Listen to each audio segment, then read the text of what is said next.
been one surprise after another.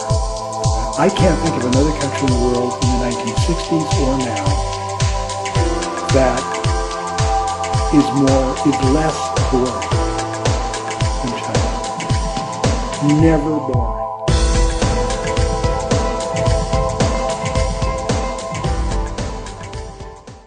CAPS is part of Cornell's Arts College, and that's a liberal arts college. So the most important qualification is to be able to think critically. That's what a liberal arts education gives you. But beyond that, for CAPS, it's language. You cannot engage other parts of the world without knowing the language. And it's a broad contextual knowledge of history, politics, economics, cultural affairs, which are indispensable in order to function effectively. And all of this CAPS will provide, and provides already to its students.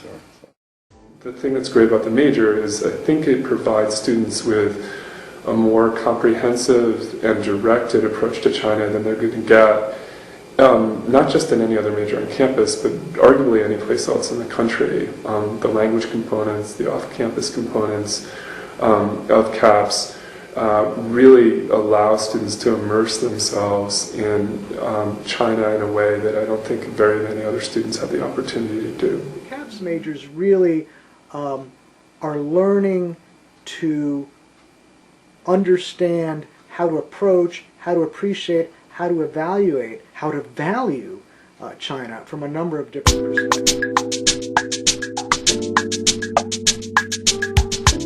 CAPS offers you a different perspective. You go to DC, you go to Beijing, and you see what is going on out there. I think because of the language. I started doing Chinese language as a freshman. It was something I'd wanted to do for a long time, but never had the opportunity. It was kind of a new, exciting, very challenging language, and I love learning different languages. CAPS is a very amazing major, in my opinion.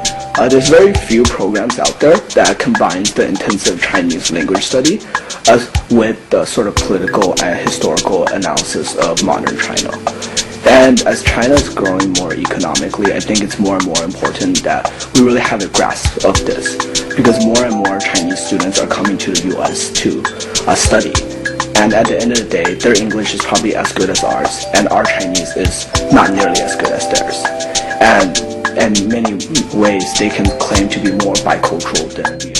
In the U.S., pretty much every hedge fund manager or every private equity guy or every long-only manager, any kind of investor is going to be interested in the Chinese economy because it's a major driver of the world economy right now. It's a lot of the growth is happening here, and indirectly and directly it affects everything. Just like the U.S. economy, you couldn't possibly invest in anything without understanding the U.S. to some degree.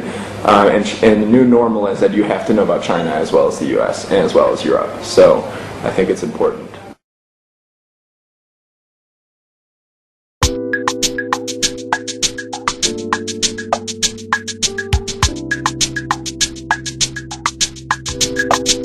The most exciting part about being in DC was just being in the middle of things, really seeing how politics unfold in real time there. So I was able to meet a lot of people, go and see a lot of different speakers, and feel like I was really participating in the really vibrant political life that exists in DC. As a CAPS and government double major, it was a dream come true for me. I think the best part about Beijing is just it's so much easier to meet people here than in the States. The concept of networking is relatively foreign to Chinese students, so it's very easy to reach out to people and meet people this way, especially in the expat community, since almost everyone knows everyone here.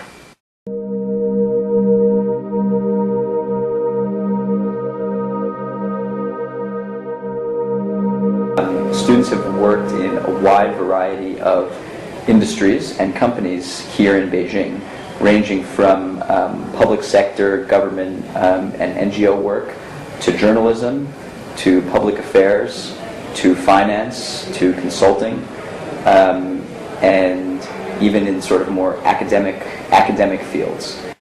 Having actual practical work experience that you can draw on in China, whether you would like to work back in Beijing or back in the US, in New York or Chicago or San Francisco or Washington, is extremely valuable, both for getting an interview and also for having something concrete that you can actually speak about with somebody who wants to hear, where you came from and what you've done in the past.